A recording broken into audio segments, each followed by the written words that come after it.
Everyone, in this video we will be seeing part 18 of What If Deku Was in the DC Universe, so be sure to stick around until the end. Let's get started. Tatsu was going over her list with razor-sharp precision. She could invite Izuku to any activity that she could think of. She didn't want to just jump at the nasty, as Kara and Galatea called it. She wanted to think of a way to make things romantic and honorable. She had made a list of all the clean activities that would raise a healthy relationship between her and Izuku. "Alright, Tatsu, all you need to do is walk up to Izuku and ask him to do one of the activities," Tatsu said, looking at her list. The list that Tatsu had made up included going to the movies, a romantic diner, a walk through the park, a study date, and going shopping. She had been searching for options on the internet, however she wasn't all that sold on her options. "Well, one has to start somewhere," Tatsu said, pocketing her list before heading out. Tatsu went on to school for the day. She kept an eye open for Izuku as she replayed what she would say in her head. She spent most of her free time asking what she would do if she should ask him or him her. Tatsu sat at the library looking over her list once more for what was the 50th time. "Alright, Tatsu, you must stand in front of him and ask him. Be firm and direct," Tatsu said to herself. She let out a sigh, psyching herself up. "Let's go talk to Izuku and nothing will stand in your way," Tatsu added, standing up. However, she bumped into someone. "Oh, sorry, I wasn't paying attention," Tatsu said. "No, sorry, it's my fault," Izuku replied. "Oh, Tatsu, sorry about that." Tatsu saw that it was indeed Izuku, the one that she was looking for. She instantly froze. Her cheeks turned red and a heat started coming up from the pit of her stomach. I was wondering if you, would you like to?" Tatsu stuttered. "Oh, Tatsu, Diana told me that you were free this evening, and I was wondering if you could help me?" Izuku asked. "Oh, yes, I'd like to help you. We could go train after school," Tatsu said. "That's great. I'll meet you at the gym," Izuku said, bowing in respect. Tatsu bowed as well. This wasn't what she hoped for, but this was more on her more comfortable place. Maybe she could do something with this. Tatsu had gotten her gym clothes on and waited for Izuku to enter the gym. She tried to put on a dash of perfume, but decided against it because she wanted to show more her natural scent. She couldn't help but think that this was something akin to a test of skill. She saw it as a challenge from the lord of this land. In her fantasy, the lord of this land wanted a retainer that was up to his level. And once her skills were tested by the Lord, she would become a trusted retainer, and soon enough she would join him in bed and she would give in to her desires. "Tatsu," Izuku called out, snapping Tatsu out of her fantasy. "Sorry I'm late," Izuku said, running to her side. Izuku wore a white t-shirt, black shorts, and red shoes. He might have seemed goofy, but he had come ready to take notes and practice with Tatsu. "Oh, don't worry, Izuku. I just got here myself," Tatsu said, attempting to sound cool and collected. Her eyes darted at Izuku's muscular arms and legs. She could tell that he had been training to become a worthy hero. She imagined being held by those arms and rubbing against his solid chest and pressing her body. "No," Tatsu shook her head. She couldn't think like that. She needed to keep a professional face. "Very well, where would you like to start?" Tatsu asked. "Some strength training for your arms or legs? Or perhaps you'd like to improve your stamina with a run on the treadmill?" "Actually, I was hoping to improve on my combat style. I've been relying on the few attacks that my mentors have taught me and the power of my quirk," Izuku explained. "I've learned some moves from Diana, but I was hoping to learn some of your moves to incorporate into my style. You are one of the most skilled martial artists that I've met. Please teach me," he added, bowing down in respect. A red blush appeared on Tatsu's face. She could feel the heat in her stomach spreading. Her face heated up at the words of humility. She hoped that no one was seeing them. She wanted to pull him into the sauna and do unspeakable things with him. Tatsu quickly slapped her face. "I understand. I appreciate your humility, Izuku," Tatsu said. "I believe that the best thing we can do is see where you're at in terms of techniques and work from there. We should step into the ring then." "Let's go," Izuku said with a determined face. Izuku and Tatsu put on their respective protective gear. Izuku wore a green head protector and a pair of green fingerless fighting gloves, while Tatsu wore a red head protector and a pair of red fingerless gloves. They both stepped into the ring and got into their respective battle stances. "Let us go for 3 rounds. That should give me an idea of where your style lies," Tatsu said. "That sounds fair. I hope I can live up to your expectations, Tatsu," Izuku said as they got ready for their first round. Izuku made the first move. He stepped towards Tatsu, holding his arms up before throwing a jab at the face of the samurai woman. Tatsu ducked to the side and threw her own punch at Izuku. Her punch landed on his face. Izuku stepped back before dodging a jab from Tatsu. He continued walking backwards, holding up his hands. He dodged the attacks and tried to counter, but all his punches were blocked or missed.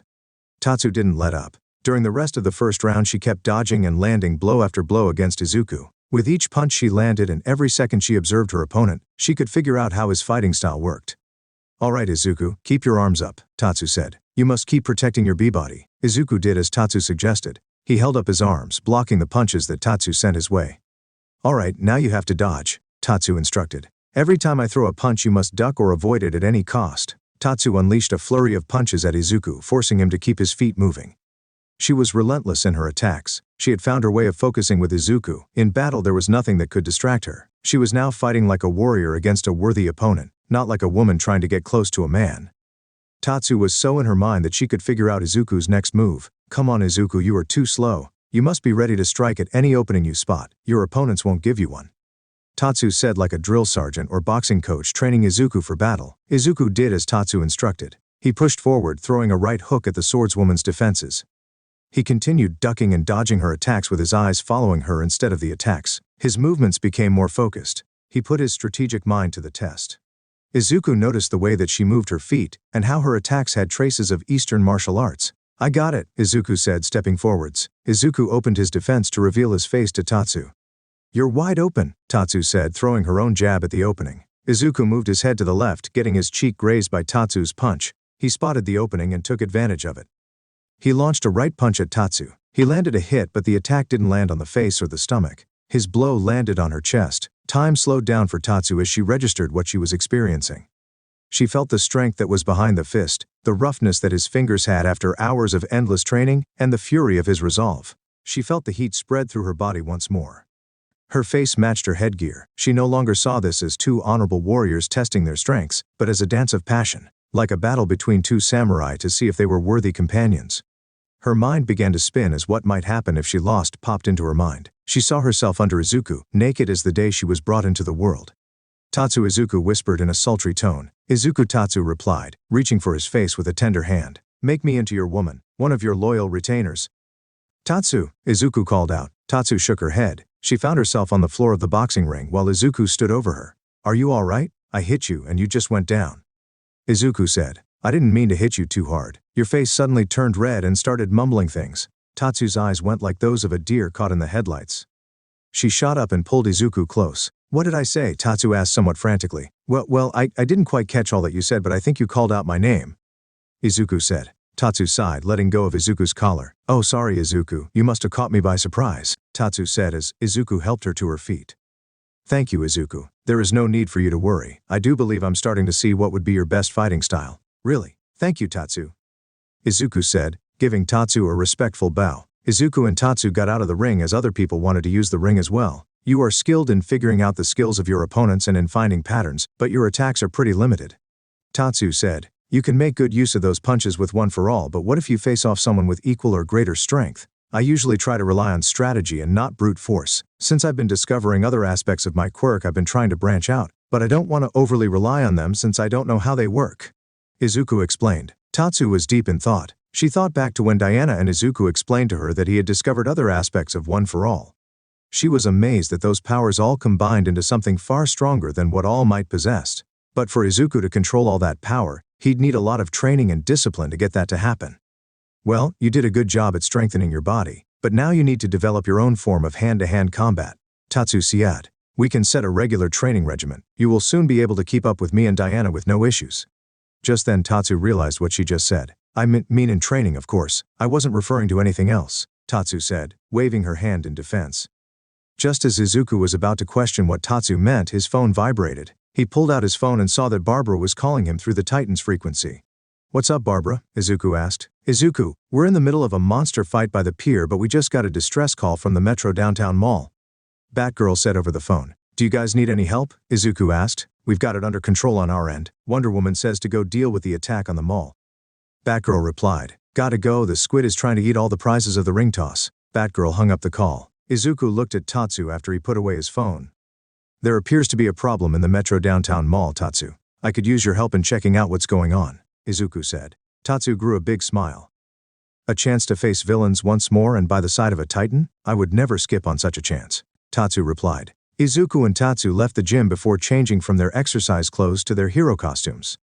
Deku and Tatsu rushed to the Metro Downtown Mall where the roar of thunder and the flash of lightning could be heard and seen from a few blocks out. They both assumed that it was Livewire and the other villain girls causing some havoc, but when they finally arrived, they were not met with a group of teenage evildoers, but rather what appeared to be a young, teenage boy and some manner of creature causing terror as the civilians tried to flee. You flock like mindless drones to the mannequins and magazines that tell you how to dress and think, but you shun outsiders that don't fit your social cliques? This is a culture of garbage, and we're here to clean it up. The young, hoodie-clad boy yelled in anger as his hand sparked with electricity before firing off a massive bolt of lightning at a random store and kiosk, utterly destroying both.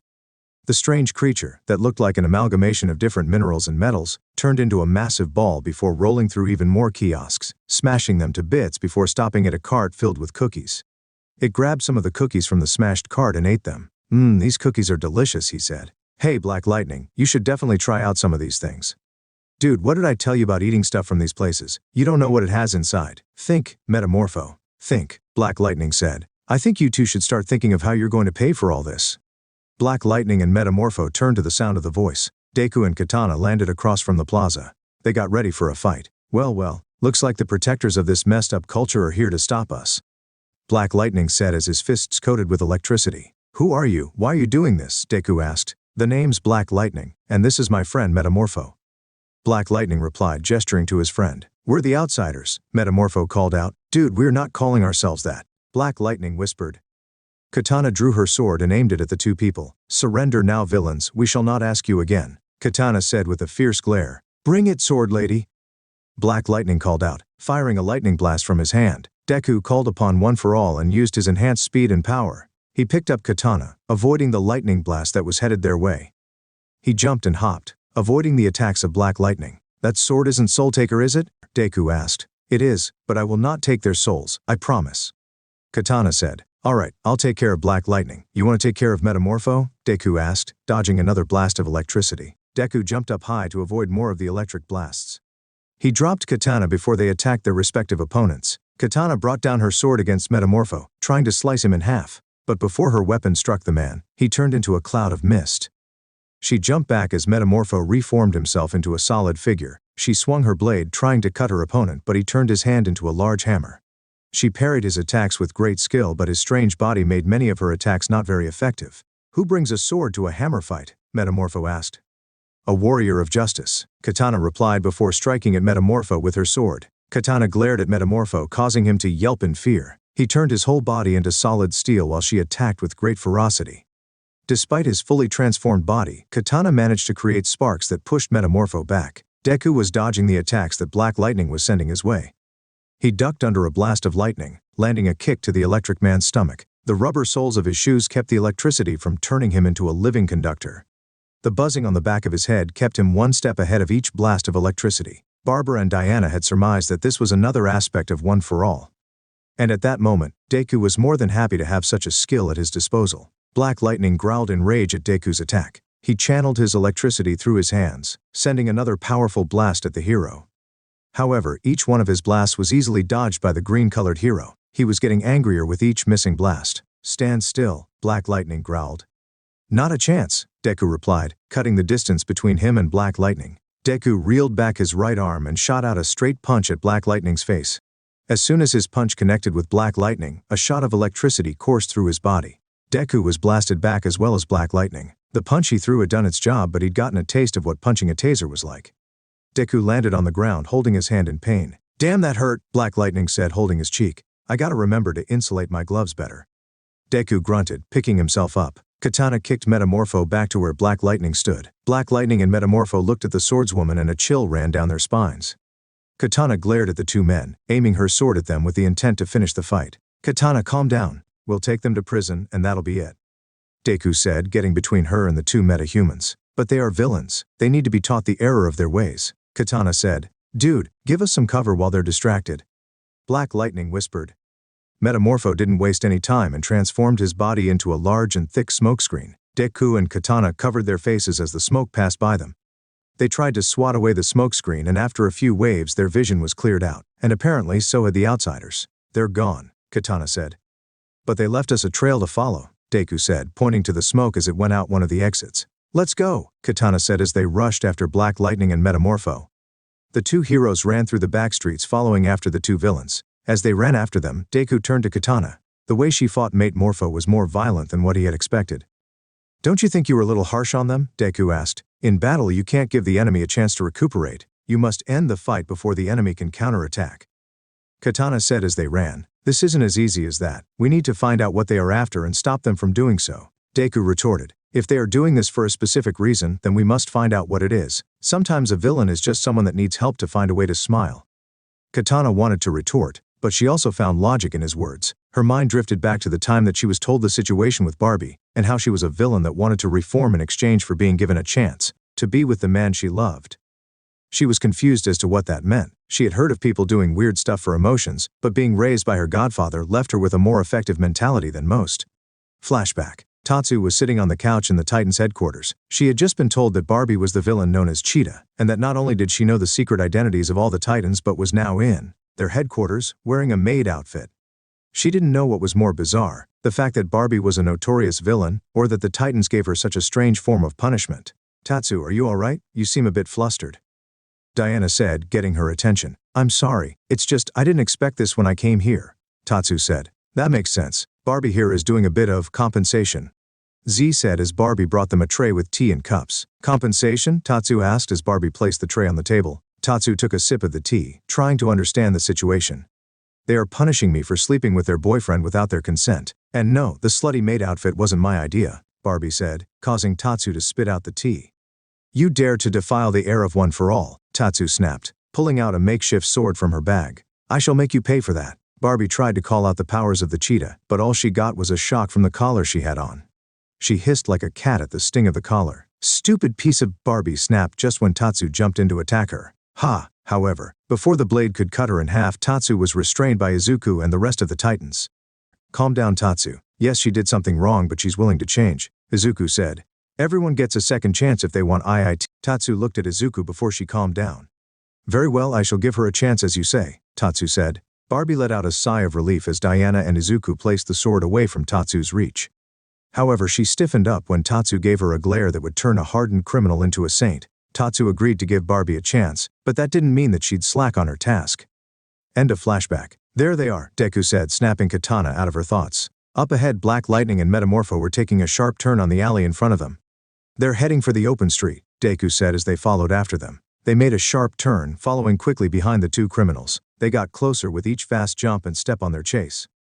Deku wrapped his arm around Katana's waist as green lightning coated his body. He took her up, using the power of the quirk to jump from wall to wall. They were getting closer to Black Lightning and Metamorpho, casting a shadow over their target. What is up with these two? Black Lightning asked, looking over his shoulder. I don't know, but the subway entrance is just up ahead, Metamorpho said, pointing to the subway entrance. Metamorpho transformed himself into a ball, engulfing Black Lightning into him. He bounced down into the subway with the heroes behind them. He bounced off the walls and the electric staircase until they arrived at the platform, where Metamorpho turned back into his normal body. Dude, warn a guy when you do that, Black Lightning coughed. Do you know how bad it smells, Tear? Sorry man, but at least we lost them, Metamorpho said. Think again, Deku said as he and Katana landed before them. This chase is over. Surrender now and we shall be merciful with you, Katana said. Metamorpho recoiled in fear. Hey man, you mind if I take the green guy this time? Metamorpho asked. Just this once. Fine. Black Lightning groaned. She's basically holding a lightning rod anyway. He muttered, firing a blast of electricity. Deku and Katana dodged the lightning blast before they charged at their respective opponents. Metamorpho transformed his hands into hammers and flung them at Deku. Deku dodged the two hammers with ease, using One for All to bounce off of each one. He jumped directly at Metamorpho's face, lifting his leg upwards. He then dropped down an axe kick with 20% of One for All. Manchester Smash, Deku called out as he axe kicked Metamorpho. Metamorpho turned his body into an elastic alloy just as the kick was landing. Despite his rubbery composition, he felt the power coming down on him, causing him to bounce back with Deku holding onto his back. With his now rubbery body, Metamorpho bounced all over the subway station. Deku held onto the body of Metamorpho. Just as he was about to be crushed against the roof of the station, he pushed his legs upwards. He stopped their bouncing by digging his feet on the ceiling. He then called forth Black Whip, wrapping it around Metamorpho. This is it, Deku called out, springing from the ceiling before slamming Metamorpho down with the aid of Black Whip. Metamorpho bounced off the floor before he turned his body into smoke, hoping to get away from the hero. 20% Delaware Smash, Izuku called out, firing the blast of air. As soon as the attack collided with Metamorpho, his body was dispersed and forced back to its solid form. Ow, dude, how did you know that would happen? Metamorpho asked, getting back to his feet as Deku landed before him. You have a powerful ability to change your body's composition into whatever you want, but you seem to only be able to do one or two things at a time. Deku explained. Solid or gas, but not both. Why were you attacking them all anyway? We attack those that would do us harm, at least that's what the boss said. Metamorpho said, muttering the last bit. A boss? Deku asked. Oh, forget that last part, Metamorpho said before he turned his hand large and flung it like a whip at Deku. Deku sidestepped, narrowly dodging the attack. Black lightning fired bolt after bolt of lightning after Katana, but all the attacks missed by the smallest of margins. He got angry at all the dodging that his target was doing. Stay still, damn it, Black Lightning growled. Katana, however, was not stopping her movements anytime soon. She jumped and dodged with the grace and the skill of a ballerina that was trained in the battlefield amidst all the flying arrows. She kept her eyes on Black Lightning, spotting different openings to move in and slice off his hands with one flawless slice. But she held herself back from doing so because she wanted to follow up with Deku's example. Katana closed the distance between herself and Black Lightning, giving him a big, scary glare. She then dropped down and swiped his legs off the floor. As Black Lightning hit the floor, Katana jumped back up before pressing her foot on his chest. Surrender, Katana said, aiming her sword at his face, and I will show you my mercy. I have a better idea. Black Lightning snapped. He grabbed hold of the sword with both of his hands. He sent an electric blast through it, shocking Katana. Katana was sent flying back and fell on the tracks of the subway. She groaned as she picked herself up. But she was suddenly struck by the blinding light of an oncoming train. Katana! Deku called out. He stopped his battle with Metamorpho and rushed to help her. Deku channeled One for All throughout his body, making him go as fast as a bullet train. He was on Katana in a second. He picked her up in his arms, getting her out of the way of the subway before it hit her. The two heroes pressed each other against the wall as the train passed them by. They held their breath, hoping that the long-speeding transport passed them quickly. After a brief minute, the train passed them completely. This allowed them to release their breaths. That was a close one. Are you all right, Katana? Deku asked, looking down at Katana. A bit lightheaded, but I shall live, Katana replied before she realized where she was. Without thinking it twice, Katana had pressed her body against Deku's in an attempt to avoid being hit by the subway. She was so glad that she was wearing a mask that covered a good chunk of her face. If she had been standing on the street, she would have been mistaken for a stop sign. She jumped off of Deku like a cat being sprayed by hot water. I'm so sorry, I didn't mean to do that. Katana stuttered. It's all right, Katana, no need to get worried about it. Deku replied as he got back to his feet. After they got back to their feet, the two heroes saw that the villains had made another disappearing act. Curses, they've escaped again. Sorry, I wasn't able to subdue the lightning user in time, Katana said, cursing her lackluster performance. Don't worry, Katana. I think I know where they're going, Deku said, pointing to a slightly ajar sewer manhole. The two heroes climbed down the manhole and arrived at the deeper part of the sewers. There was little light save for the glowing waste that was flowing through where the water should be. The light itself would have blinded someone if they had looked at it for too long, and the smell was even worse. What is this? Katana asked. This must be one of Luther's under-the-table waste disposal ways. Superman's been trying to get evidence to put him away for this for a long time, Deku explained. Being submerged in this stuff could cause mutations, or worse. Katana's grip on Soul Taker tightened. This was a kind of villainy that she couldn't tolerate. She would have loved nothing more than to take her sword and take the soul of Luther. Why don't we take matters into our own hands? Katana asked. We've seen what he has done. We can track him down and make him pay for his crimes. Because this isn't the kind of situation where he is a known villain that we can stop when we see them, Deku explained. I used to believe that heroes could always stop the villains as soon as they did something bad. But I've learned that things aren't always that easy. Katana knew that her vision of justice was simple but effective. However, it was talks like these that made her realize how All Might had chosen the right successor. All she hoped for was to help him become the hero that she knew he would become. They continued walking down the sewers, hoping to find the way that the two outsiders went through. All the while, the two heroes exchanged theories on why those two were attacking them all. The one that called himself Metamorpho said that they were doing this because of their boss, Deku recalled. Maybe he is the mastermind that has gotten them into these acts of violence. You think that this boss might be manipulating them? Katana asked. That's possible. Their powers could lead them down a dark path, but they also have a chance of becoming great heroes, Deku said, unaware of the string laying just between some garbage. Katana glanced down, spotting the thin, nearly invisible string. Deku, look out, Katana warned. Deku turned around at the call of his friend. However, this distracted him long enough to step on the string. He heard it snap under his foot. He followed the noise of moving machinery until it stopped at the top of their heads. From the ceiling, a large dome fell down on them. Katana jumped on top of Deku, in hopes of protecting him from whatever was falling on them. However, she opened her eye and noticed that they were not hurt at all. What happened? Deku asked. It would appear that we fell into a trap of some kind. I didn't know that those two had the cunning to set them for us, Katana said, looking for a way out of the trap that they were in. I shall cut our way out in just a second. However, before they could do anything, they heard a pair of footsteps getting closer to them. Look what we got here, Metamorpho, Black Lightning said. A pair of heroes that are at the wrong place. I thought that the boss told us to set the traps? Metamorpho asked. Just do your thing, Em. Knock him out and be done with it, Black Lightning said. Metamorpho transformed into a living gas. He flew into the inside of the trap, filling the air inside it with a strong knockout gas. Deku and Katana coughed as their lungs were filled with the gas. They fell to the floor completely knocked out by the gas. Once the two heroes were completely out cold, Metamorpho got out from under the trap just in time for Black Lightning to pull it up. They took the heroes away to the evil clutches of their boss. Deku slowly opened his eyes. He felt the blood rushing to his head and his body being tied up by a strong chain. He heard a groan and saw that Katana was tied up next to him. Katana, wake up, Deku said. Deku? What happened? Katana asked, looking that they were being held over a big deep hole. It would seem our unwanted guests are awake, a voice called out. The two heroes turned to see a large slob of a man. He was tall and completely bald. He only wore a pair of black pants.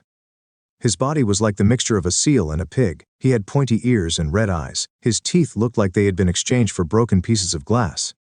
This was Slug, the boss. So glad you could be awake. My pets hate eating dead meat, Slug said, pointing to the bottom of the pit. Deku and Katana saw that at the bottom of the pit they were suspended above, there were two giant mutant turtles that looked like a pair of tanks. They also saw that there were piles of bones of the turtles' previous victims. I don't suppose that kittens were available at the pet shop? Katana muttered. As she muttered those words, Black Lightning and Metamorpho walked in along with other people of the underground. Welcome, my children. I give you the death of the vanguard of the society that rejected you. These trespassers shall pay for entering our sacred home. Slug said. Why did you send Black Lightning and Metamorpho to destroy that mall? Deku asked. That pathetic institution that favored blind consumption of the masses and the spread of mediocrity deserved to be destroyed. They look down on us and all that we represent. That is why we strike at those that would cast us aside with a mere glance. Slug replied. And now you shall join those that sought to destroy us. The chain that was holding the two heroes began to descend into the turtle-infested pit. We need to break free and stop this maniac, Katana said. I could break free with my quirk and then we can fight them, oof, Deku suggested. Katana wanted to agree with the idea, but with all the weapons and the two metahumans looking at them, they'd be taken out in no time. She needed to free herself and make their focus remain on her. She then remembered an idea that she once saw in a movie. I've got a better idea, Katana muttered before turning to Slug. Hey you, she called out, getting the disgusting man's attention. Yes you, could you make haste? I have better things to do than dangle here listening to your hot air all day.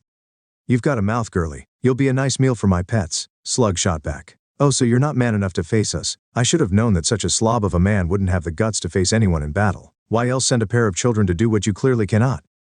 Katana kept going as Slug growled at them. Don't test me, harlot. You don't want to see me when I'm angry. Slug roared, beginning to lose his cool. What are you doing, Katana?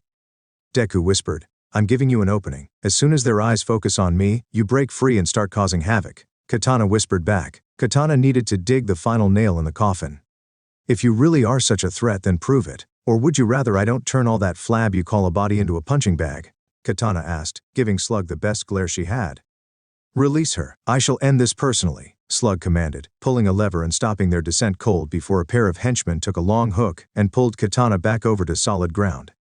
Don't do it, Katana, Deku said with a hint of worry in his voice. The life of a hero is one of sacrifice, Deku, Katana said. You were better off with the turtles, Slug snarled. But there's no need to keep my pets hungry, he finished, pulling the lever once again, dropping Deku into the pit at full speed, causing him to crash into a pile of brittle bones.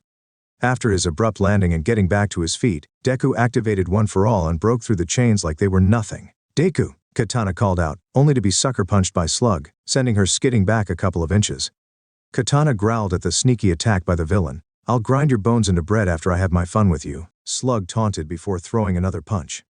Katana kept her cool and easily dodged the punch before counterattacking. She jabbed at her opponent's ribs, but her fist was met with a gelatinous flab. She ducked under the large arm of Slug before she continued her attack. She unleashed a flurry of punches at his stomach, but she was surprised by getting the same result as before. Ha ha ha, that tickled. Slug laughed, backhanding Katana away. Katana slid to a stop, glaring at her opponent. Guess I'll have to keep using Kara's strategy. Katana muttered to herself. I'm surprised that you can feel anything under all that flab, or that you can get out of bed without a bulldozer to help you up. Slug growled in rage before charging at Katana once more. He swung back his fist before attacking Katana. He missed her by a mile. Katana's footwork kept her one step ahead of Slug's clumsy attacks. She circled around him, landing blow after blow on his body. She wasn't just throwing punches at random, she was striking at certain points in his body. Stop moving, you little brat, Slug screamed. Then try to hit me at least once. I'll die of old age before you can actually land a punch, Katana replied. Metamorpho couldn't help but chuckle at the bantering. Back with Deku, he was surrounded by the large turtles. They snapped at him, forcing the hero to jump back before he became a piece of munched lettuce. He kicked one of the turtles away with a powerful kick to the face. He jumped away from a slamming claw. Deku grabbed hold of one of the leftover bones. He swung it around, hitting one of the turtles in the face. "Trust me, I'm not tasty at all," Deku said, hoping the turtles would listen to him. However, the turtles didn't hear him out. They charged at him with the intent to eat him alive. Deku held onto the bone, knowing that he had to find a way out of the pit. He shoved the bone into the jaws of one of the turtles, keeping it from closing in on him. He sidestepped away from another turtle. He then jumped on top of the first turtle, getting another turtle to get on top of the first one. Then the last turtle got on top trying to catch the green hero. Deku used the stacked turtles to climb out, using them as a stepping stool for him. "Hang on, Katana. I'm on my way," Deku called out as he jumped out of the pit of death. Back at the top, Katana's plan had been successful. She stood before a teared and panting Slug. "I think it's time to put an end to this," Katana said, cracking her knuckles. "You won't beat me. I am the one that makes the rules here. I am the king of the underground," Slug bellowed, getting back to his feet. Katana didn't give him a chance to attack. She struck Slug across the face before she unleashed a barrage of punches at the underground slumlord. She punched him in the chest, struck his arm's pressure points, and dropped him down to the floor. She then spun in place, landing a roundhouse kick at his face, sending Slug all the way into the toxic waste. "And that's the final round," Katana said as the rest of Slug's followers got close to her, surrounding her. Just then Deku landed between Katana and the other people. "Don't even think about it," Deku said. "We don't have to fight, we can work this out. We've got nothing to talk about. You have no idea what we've been through." Black Lightning snapped, holding on to Katana's sword. "We know exactly what you're feeling. I know what you're feeling. I was an orphan child with no powers in a home where powers were everything. I was picked on and looked down on all my life." Katana recalled, "I could have gone down a dark road, but I found the way of the sword. I learned that I wasn't tied to what people expected of me. You've all been misled by that man. You can be better." Katana's words seemed to strike at something within the underdwellers, but before they could say or do anything, a creature sprung out from the toxic river. Slug had been transformed into a large green monster with octopus tentacles coming out from his back. "You traitors!" Slug roared, swinging one of his tentacles at the people that were once his followers. The tentacles wrapped around two of the people, pulling them up into the air, but before Slug could crush them to death, Deku jumped in, kicking the tentacle away.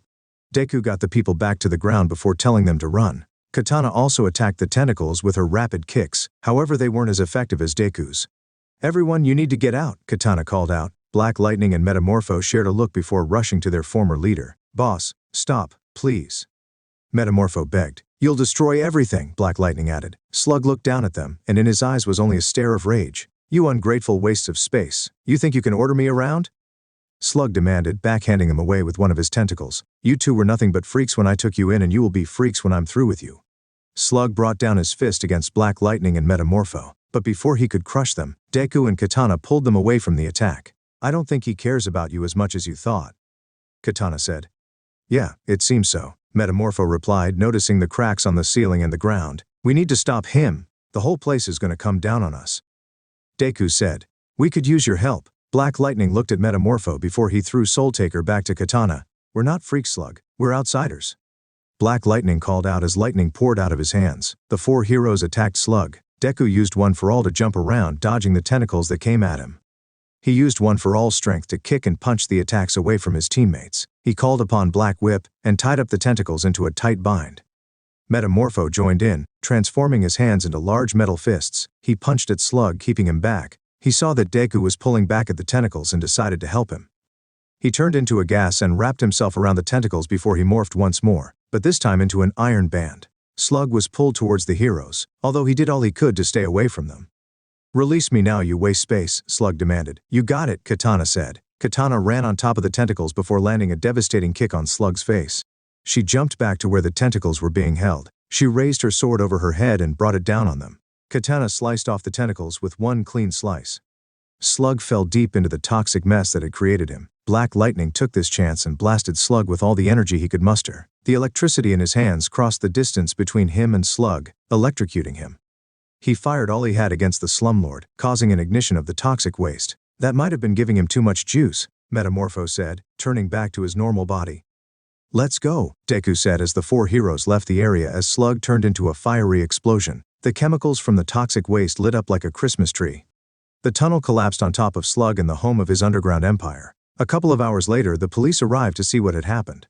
An investigation led to the discovery that Luther had been dumping his chemical waste through these abandoned sewers for some time, and the city would be pressing charges. The people that were found were treated for their injuries and then taken to where they could contact their families. On a ledge overlooking the whole scene, Deku, Katana, Black Lightning and Metamorpho sat down, getting on with the situation that had just happened. "I guess that's the end of Slug's whole deal," Black Lightning said. "It would appear so. What will you two do now?" Deku asked. "I don't know, Metropolis isn't really our style, maybe we'll look for another place to call our own." Black Lightning said. "You could always stay if you need help," Katana said. "Thanks, but you've already done pretty much a lot for us. We gotta figure things out on our own." Metamorpho said. "But if you guys ever need a hand on the outside, give us a call. Us outsiders have to stick together." "I still can't believe we're going with that name," Black Lightning muttered. Deku and Katana smiled. "And if you guys ever need a hand, don't hesitate to call," Deku said, extending his hand. "Will do, Green Man?" Black Lightning replied, shaking Deku's hand. The finals of the semester were getting closer, and after a week of intense training and hero work, the Titans had decided that they needed a quiet Saturday. "Alright, we have this Saturday free from anything that could get in our way. So what would you girls like to do?" Izuku asked. "Rock concert," Kara and Galatea exclaimed, casting their votes. "I'd go for a spa day if I'm honest," Barbie said. "I'd like to go to the observatory," Karen somewhat nervously suggested. "Maybe we could have a picnic." Jessica suggested. "I know a great spot in the forest. I suggest we train if that is all right with you all." Tatsu said. "I am open to other suggestions if you have them though." "All of those sound like quite lovely experiences," Diana said. "Actually, there's a fair coming this Saturday." "A Renaissance fair," Barbara pointed out, taking out a brochure from her backpack and showing her friends. "They'll have ye old time tales, knights and all manner of songs of heroism." "A fair, in which we can dress up? Like princesses?" Z asked, snatching the brochure from Barbara's hand. "We must go. I have the perfect dress for this occasion. A chance to show off our more regal dresses? Color me intrigued," Barbie said, imagining what she could do. "That could be fun," Jessica spoke up, looking over Z's shoulder at the events brochure. "But I was hoping to go to the observatory," Karen said, somewhat defeated. "But our rock concert," Kara whined. "I am so not putting on a dumb dress," Galatea added. "It would seem that we are at a stalemate here. We shall let democracy decide," Diana said before turning to Izuku. "Izuku, what is your position in this? What would you like to do?" Izuku looked down and thought. He didn't want to make anyone sad, but he would have to take a vote. "Well, I've never been to a Renaissance fair. Plus the next rock concert isn't until 2 weeks and we can always go to the observatory some other time." Izuku rationalized. "I think the fair will be fun." "Yay, Z, Barbara and Barbie exclaimed in happiness. "Oh man," Kara and Galatea groaned. "Then it is decided, to the Fair of Renaissance," Diana claimed. "We will need a few costumes for the fair, and I've got the perfect one in mind for you, darling," Z said, looking at Izuku. "Oh, this I've got to see," Barbie added with a slight giggle. The next morning, the Teen Titans had gathered at the entrance of the Renaissance Fair. Each of them wore a different costume to fit in at this medieval event. Barbara wore a purple tunic that covered her to her waist, a pair of yellow pants and boots with long white sleeves, with a purple hat with a yellow feather coming out from it.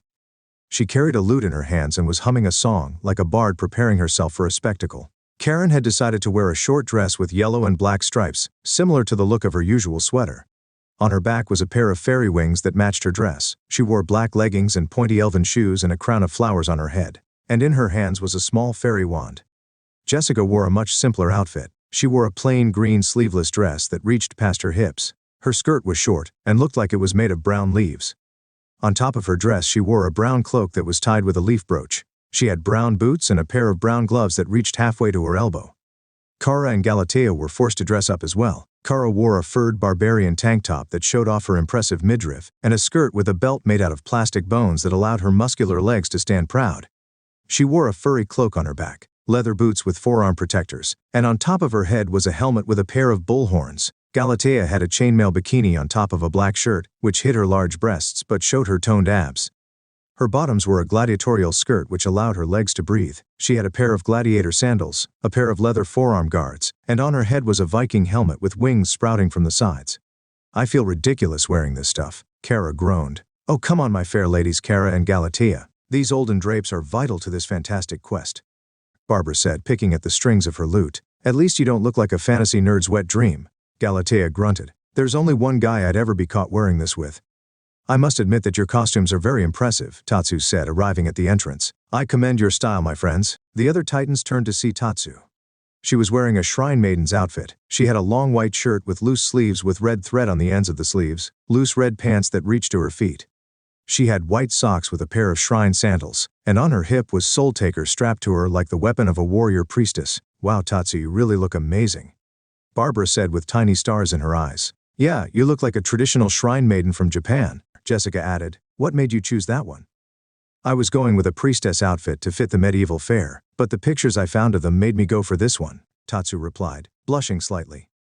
I must say that you look nice, Tatsu. You'll knock our darling with ease, Barbie remarked as she arrived with Diana, Izuku and Z. Barbie wore a combination of a princess's dress and a rogue's dress that showed off her body. She wore a black tight top dress with a corset that allowed her breast to have a nice window to breath, black fingerless sleeves that reached up to her elbows, a black hood and cloak on top of her dress, a short poofy skirt on top of a pair of black leggings and high heels, and a heart-shaped eye patch on her face. What are you supposed to be, Barbie? Karen asked. A rogue princess. This is all meant to be fantasy after all, Barbie replied. I am particularly interested in what Izuku is wearing. Izuku wore a white shirt under a green vest along with a pair of green traveling pants. He also had a pair of brown boots and white gloves with a brown belt. He had a mock sword strapped to his hip. He resembled a young adventurer that had just gone out on his first adventure. Please, there isn't much to what I'm wearing, Izuku sheepishly said. You girls look like you've put more effort into your costume. You guys look better than mine. Nonsense, darling. You look adorable and quite handsome, Barbie said, winking at Izuku. Agreed. Izuku does look good in his costume, but it would be better if you added some armor to your costume, perhaps a real sword and a shield as well.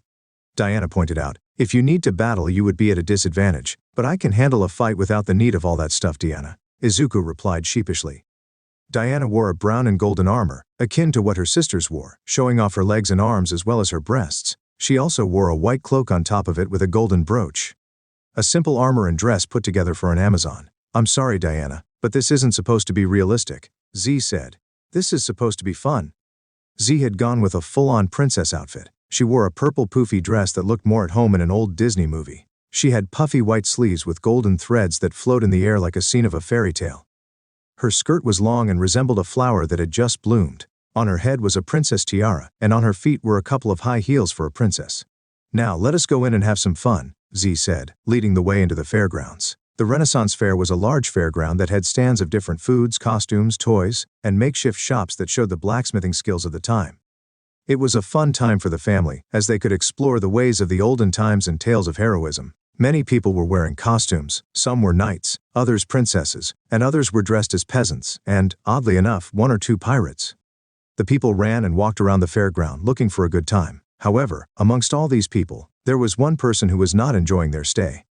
She had red spiky hair, red eyes, and was dressed like a barmaid. She had a miserable look on her face as she straightened her name tag, which read, Ember.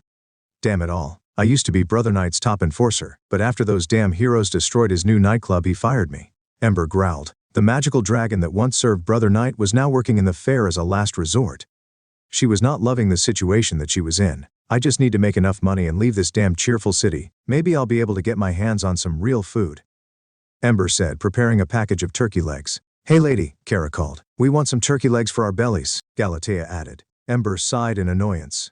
She turned around and wrapped a couple of turkey legs for the two blondes. She handed them the legs and waited for their payment. This fair might be lame and all that, Galatea said, paying for the legs. Yeah, but these turkey legs are really good for us barbarians, Kara added. Thanks a lot, Amber. It's Ember. Ember replied.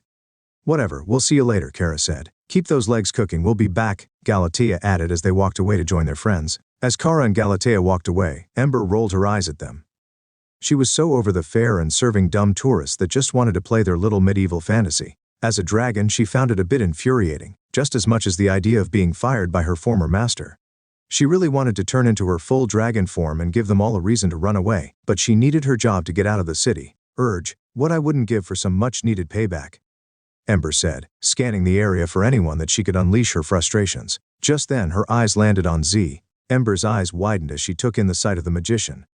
She saw that Z looked just like a princess and had not detected her just yet. A sinister smile reached both of her ears. Ember could have vengeance on those that made her life a living irony, and she could get a delicious snack. Oh yes, Ember hissed as her forked tongue tasted the air. Back with the Titans, Barbie and Tatsu were looking at some of the costumes that the other visitors had brought. Jessica and Karen were observing some of the performers who had been joined by Barbara, and Kara and Galatea were chomping down on their turkey legs. Meanwhile, Izuku looked around with Diana and Z in amazement. Wow, this all looks fun. It isn't like other fairs with large rides or games, but it is fun. Izuku said, looking at a few visitors playing in the ball-throwing games. It is a place of fantasy and wonder, where fair damsels expect their prince to carry them and save them from any threat. Z said in a song, grabbing hold of Izuku's arm. Although some of us wish to play along more than others, she added, looking at Diana. Diana looked at Z with confusion. What do you mean? I am wearing the traditional Amazonian princess armor, Diana replied. Well, that is to be expected, Z. Diana comes from a female warrior culture with Greek roots. What would be normal for a medieval princess would be different for her. Izuku explained, being the peacekeeper of the group. Z seemed to have understood the situation that Diana was in. The magician of the Titans decided to not pay much mind to the situation since she was going to be able to spend the day with her darling. She really wanted to have him give her a rose or get in some battle for her honor, but that was just her own imagination. All right, I think that we can get on with our day. Z said. Agreed. Let us find merriment in this fair, Diana added in agreement. Oh, let's see what else they have here, Barbie said. But first, we need more turkey legs.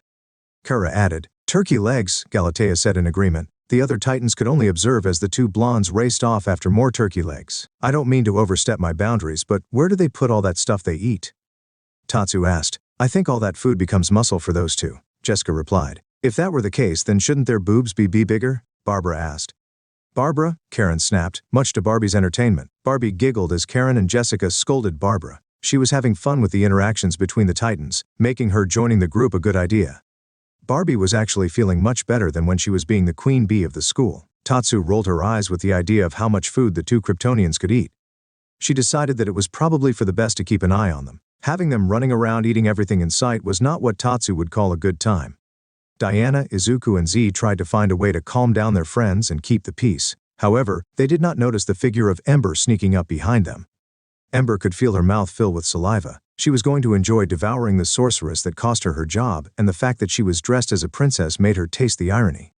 She tiptoed towards Z as her tongue traced her sharpened teeth. She was going over all the different ways she wanted to eat her. Ember wanted to bake Z into a pie, boil her into a stew, roast her over an open fire. The options that ran through Ember's head were limitless. She reached out to grab the magician. Hey Ember, where you go, girl? Kara called out. We want some more turkey legs in our bellies. Galatea added. Ember's left eye twitched in annoyance. She looked at the two Kryptonians as she gritted her teeth. She didn't want to deal with the cave women dressed as Conan the Barbarian. She turned back to Z, only to find that she had already moved away with the rest of the Titans. Ember growled at her missing dinner. Amber, are you going to ring us up or what? Galatea asked. It's Ember. Ember growled as she went back to her post. The rest of the Titans walked around the fair looking at the different games and attractions that were being shown. They were enjoying their time, looking at some of the performers doing their acts and playing some of the games. Tatsu and Barbara tested their skills at the knife-throwing game. They each landed on the bullseye, earning them their respective prizes. Tatsu got her hands on a beautiful princess tiara, while Barbara got a black flute to go along with her bard look. Jessica and Karen were making their own bracelets like how they were done in the olden times. Jessica made her bracelet in a bright green, making it go along with her elf costume, while Karen made hers in a bright yellow with a few flowers, matching with her flower crown on top of her head. Barbie decided to test her skill with the fair's version of whack-a-mole. In this case, it was a large box with green ogre heads popping up every once in a while. She smiled as her enhanced senses helped her find out where the ogre head would pop out. She smacked each one with great ease and managed to win a large stuffed bunny for her skills. Kara and Galatea were stuffing their faces with turkey legs while all this was going on about. However, not everything was going well with the remaining members of the Titans. What is the meaning of this? Diana asked, looking at the fairgrounds. She pointed to some poor fellow that was in the stocks. What kind of enforcer would put a criminal so close to a source of food? Diana pointed out. And he isn't even properly locked. He could escape at any minute. Just ignore him, Diana, Izuku said, pushing her away. Why don't you check out the blacksmithing tent? I'm sure that'll be more your style, Z suggested, aiding Izuku. Diana stood before the blacksmithing tent. She looked at the work of the blacksmith with a critical eye. See, Diana, this place has so many weapons that you can start to appreciate the fair. Z said, these weapons should be right up your alley. Now can you play along? Diana grabbed hold of one of the swords on display. She observed it like a judge would in the middle of a contest. She spun it around, testing the weapon's balance and the sharpness of the weapon. She frowned in disappointment. How could you call this a weapon? It would shatter with a single flick of one's wrist. Diana snapped. This is just some shoddy workmanship. Diana entered the tent and stared sternly at the poor fellow that was working as a blacksmith. How can you be so careless with your weapons? The warriors won't last in the battlefield with these. There are cracks and it isn't even properly sharpened. This is how it is done. Diana said, grabbing the hammer and lighting the furnace. Diana heated up the blade until it was glowing orange. She struck the blade with the hammer with great skill and strength, taking away the imperfections and the cracks that plagued the sword. She picked up the blade and dunked it in water, causing a large cloud of steam. As the Titans observed Diana's reforging of the blade, Ember slowly snuck up behind them from the shadows. Diana pulled out her newly forged blade. She sharpened it with ease until it was more than fit for battle. "There, now this is a proper blade," Diana claimed, swinging the blade to prove its sharpness. However, one of Diana's swings sliced one of the cables of the tent. The tent fell down on top of everyone else, save for the Amazon and the other Titans.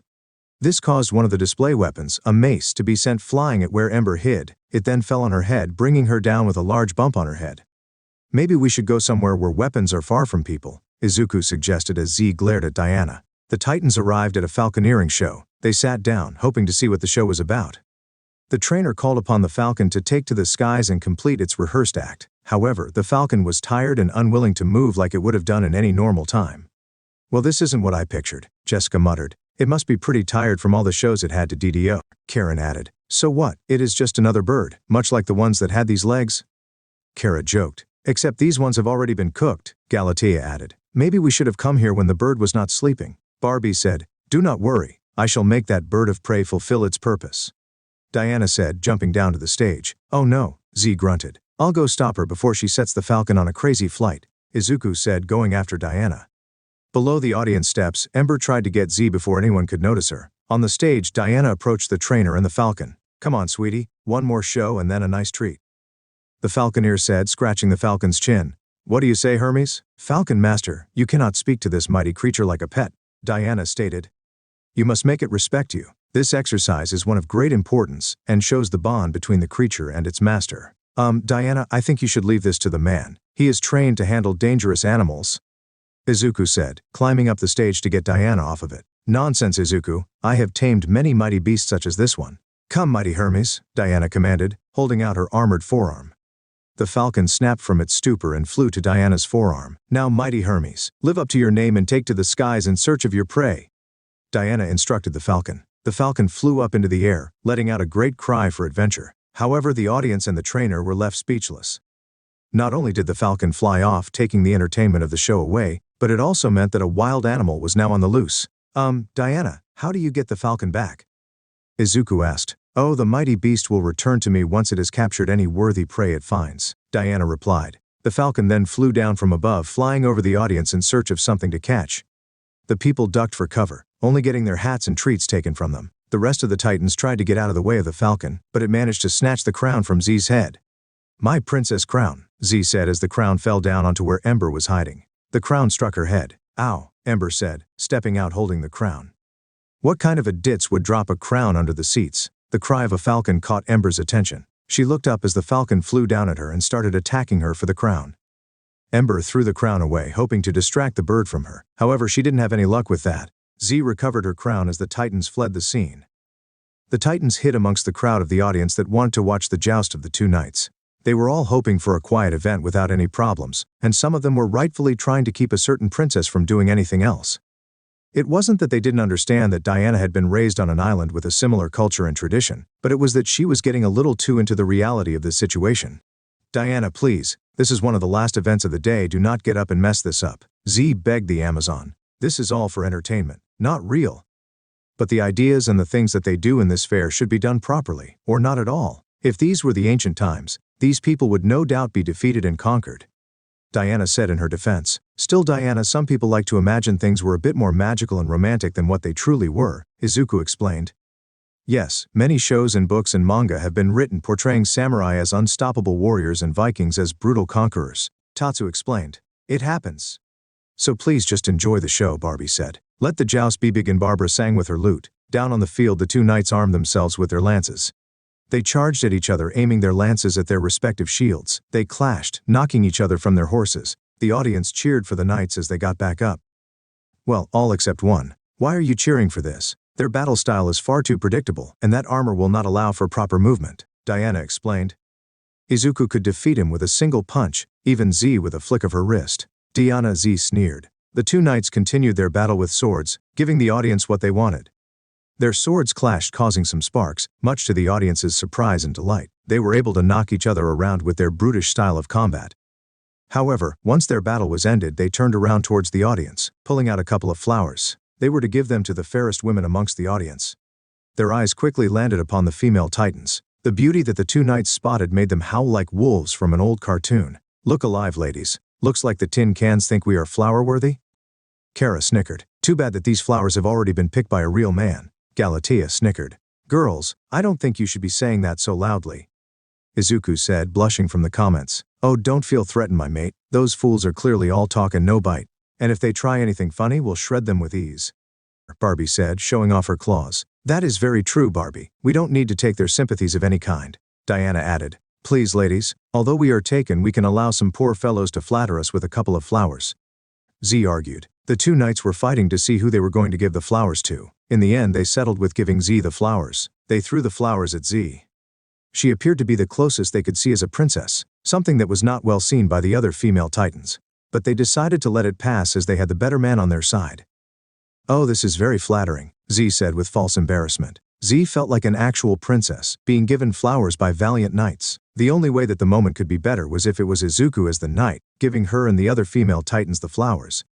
She reached out to catch them. However, Diana's warrior instincts took hold of her. She shot out her hand at the flowers, thinking they were weapons. "Oh, sorry, warrior instincts," Diana said sheepishly. Z's lower eyelid twitched. She looked like she was about to blow a gasket at Diana. However, before the magician could banish Diana to another dimension, she took in a deep breath before letting out all the rage and annoyance she had out of her body.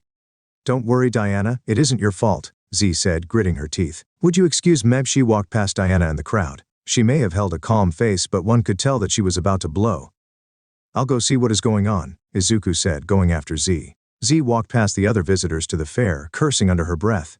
She had hoped to spend the day living the fantasy of being a princess, like in all those stories that her father and mother read to her when she was younger. She wanted to feel like she was in a fairy tale, without all the stresses of her normal life. Having her friends and the man she loved was a great bonus to the experience she remembered when she was little. But Z couldn't believe that Diana would go and try to make things feel realistic. People didn't go to fairs like this one to see realism. She eventually found a wooden crate far from the rest of the fair, where she could sit down. Why does she have to be a warrior princess all the time? Is it too much to ask for her to be calm and play along with the fair? Z grumbled. She let out a sigh, hoping that venting like this would be what she needed. She just needed to stay away from her friends for a little bit, and then she would return and apologize if she needed to. It was something that people often needed with intense friends. However, Z wasn't as alone as she thought. Ember slowly approached her from behind. The dragoness didn't want to waste her chance. She had been foiled enough times and her hunger for vengeance was at a breaking point. She shed her human disguise, letting her hair turn into large curved horns. Her skin turned to red scales. A pair of bat-like wings sprung from her back and her spiked tail to come out. Her razor-sharp teeth were visible with her vicious and vindictive smile. "I should probably go back now. The girls must be worried," Z said, as Ember's shadow covered her. Z turned around and saw who was behind her. Ember grabbed hold of Z's face, keeping her quiet. "Hello, princess. My, don't you look delicious?" Ember giggled, pulling out some rope. "Z, where are you?" Izuku called out. He had been walking in search of Z, but he had not been able to spot her. He thought that she had gone to the fountain to get a break from the stress. But he had not been able to spot her. He was starting to get worried. "Ah!" Izuku's head snapped at the sound of the scream. He recognized it as Z's voice. He looked up at the source of the scream. He spotted Ember carrying out Z away to the tower of the princess reenactment. "Z!" Izuku called out, activating One for All. Izuku pulled out his earpiece and called the rest of the titans. "Girls, Z's just been kidnapped by a dragon," Deku transmitted through the earpiece. "I'm in pursuit of them. It's taken Z to the princess tower. I don't know why, but I'm on my way there." "We receive you, Deku. Titans together," Diana replied from the other end of the communicator. Izuku grabbed hold of a green domino mask from one of the stands and called upon Black Whip and Float to shoot himself to the top of the tower. At the top of that very same tower, Ember threw a tied up and gagged Z onto a chair.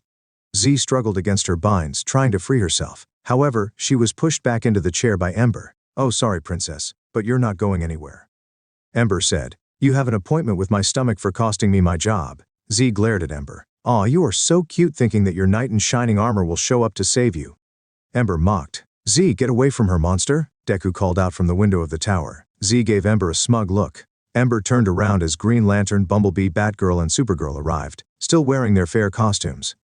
"Release our friend Dragon," Green Lantern said, creating a bow construct. Ember growled at the Titans before she jumped at them to attack. Deku and Supergirl jumped to meet the dragon, reeling their fists back.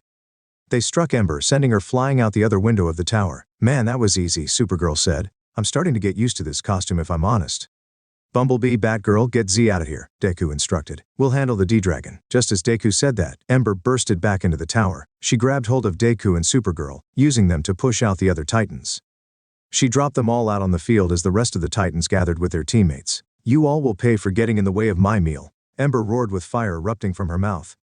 Stand down, foul villain, Wonder Woman said, aiming her sword at her. You better do what she says. She takes this very seriously, Cheetah said, although she did show off her claws. But release the magician before I turn you into a purse. Deku saw Ember, remembering who the dragon truly was. He remembered her being right next to Brother Knight a few weeks ago. I know you. You're Ember, one of Brother Knight's lackeys, Deku said. Wait, she's Amber? Power Girl asked. Turkey leg stand Amber? Supergirl added.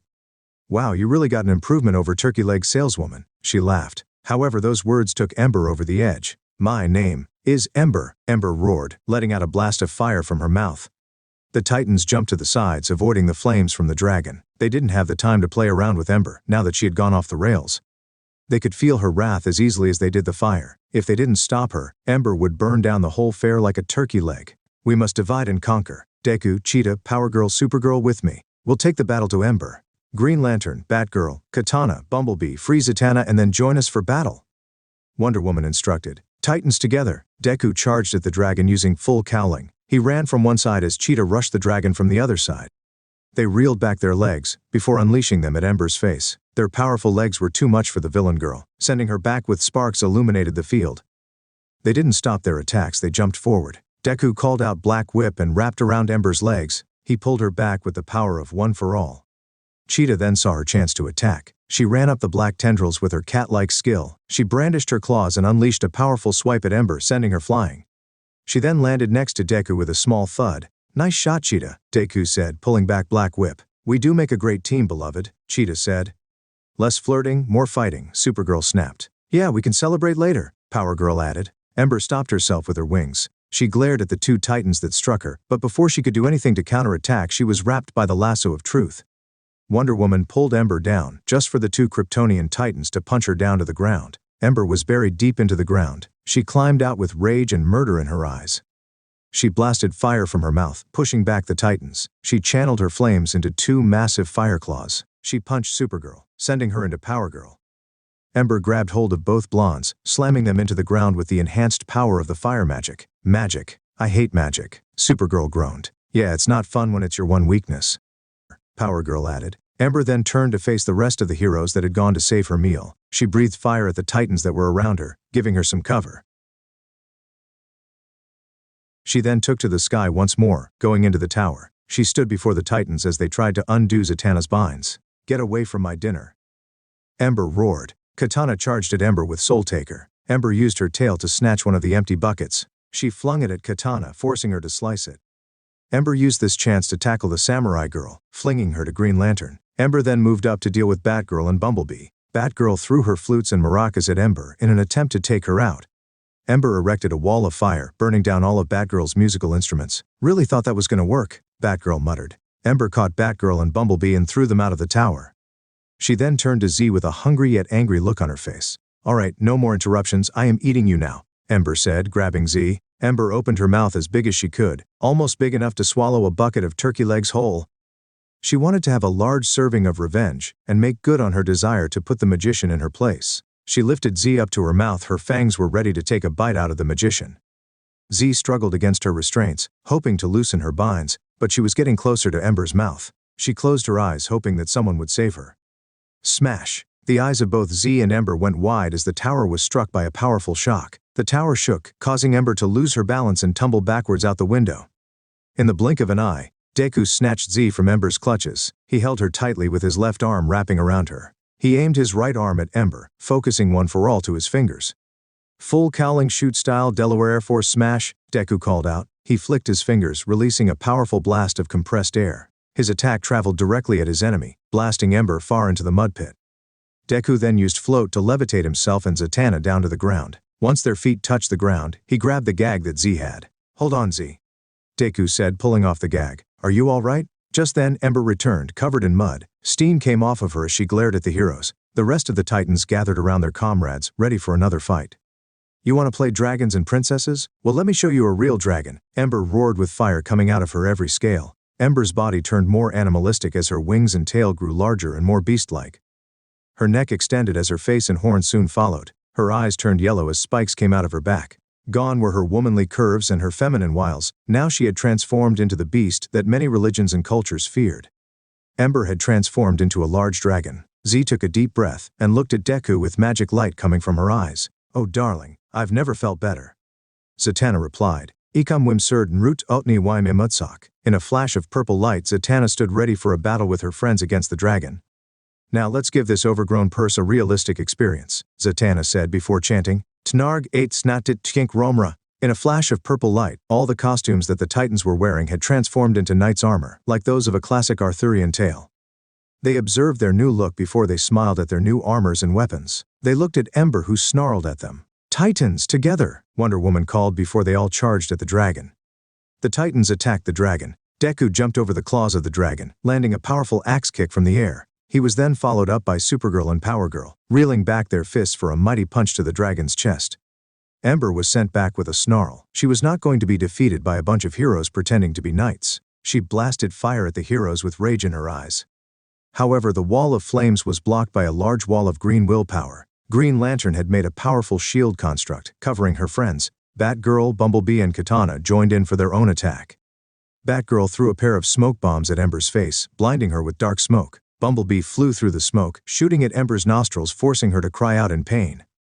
Katana took this opportunity and pulled out Soul Taker. She sliced off Ember's horns with a single swipe before she slid down Ember's neck, before she kicked the back of Ember's head. Ember roared in pain as she thrashed around in rage. Wonder Woman, Cheetah, and Zatanna took on the next and final strike. Cheetah rushed under Ember's legs. The former villain sliced at Ember's legs, bringing her down and unable to move around any longer. Deku jumped in and called upon Black Whip, increasing its power with One for All. He tied up the dragon with his black tendrils, pulling her down and keeping her open for any other attacks. Zatanna chanted a spell, empowering Wonder Woman's sword. Riwap me ht draus foachitsuj dna shinab ht nogard ektuino ekerts, Zatanna chanted. Wonder Woman's sword glowed with bright magic. The Amazon gripped the sword with her hand before she charged at the dragon. She held up the sword over her head, letting out an Amazon's battle cry with all her might. She plunged down the sword with a single strike. Ember cried in pain as the sword plunged into her chest. The magic in the sword coursed through Ember's body. Her body began to shrink back down to her original size. She laid down in the ground, completely knocked out with the Titans around her. It seems these princesses have slain the dragon, Zatanna commented. Like a good old story, Diana added. You know, I think I'll like this hero thing. Cheetah remarked. And as they say, all that begins well ends well, Deku added. Let's sing a song, Batgirl said in a singing voice. No, Supergirl and Power Girl replied. At the end of the day, the new team of heroes saved the day, and their deeds were written down in a book, to tell future generations like those tales of olden days about their heroic actions and the ideals they inspired. Tatsu woke up in her bed, feeling like a princess that had just been given her happily ever after. She had friends that helped her be a better hero. Her grades were good, her future seemed bright, and she had an amazing man by her side. The last few weeks had been like an old-fashioned cartoon, in which her friends and her were able to defeat any villain that came their way, and the sex was amazing in her opinion as well. She rubbed her eyes as she made her way to the shower, unknowing that she had just gotten a text message. She took a hot shower as she did all mornings before walking out. She had her towel wrapped around her body and another one wrapped around her hair. I must thank Barbie and Z for those beauty products, Tatsu said, smelling her body as it smelled like a rose. Just then she heard her phone vibrate on her table. She picked it up and saw that she had 2 missed text messages. Tatsu read the name of the one that sent her the text messages and she gasped. What is he doing here? Tatsu gasped as her towel fell. The young swordswoman called Izuku and the rest of her friends. However, she only got sent to voicemail. Come on, the one time I call them in the morning. Tatsu cursed under her breath. Izuku, Diana, Kara, Galatea, Z, Jessica, Barbara, Karen, Barbie, we need to meet at the secret base immediately. We've got a situation, she said, recording her message. What could they be doing so early on a Saturday morning? On the other side of the city, a nasty-looking Harley-Davidson bike rode through the streets dragging a large safe with a chain tied up to it.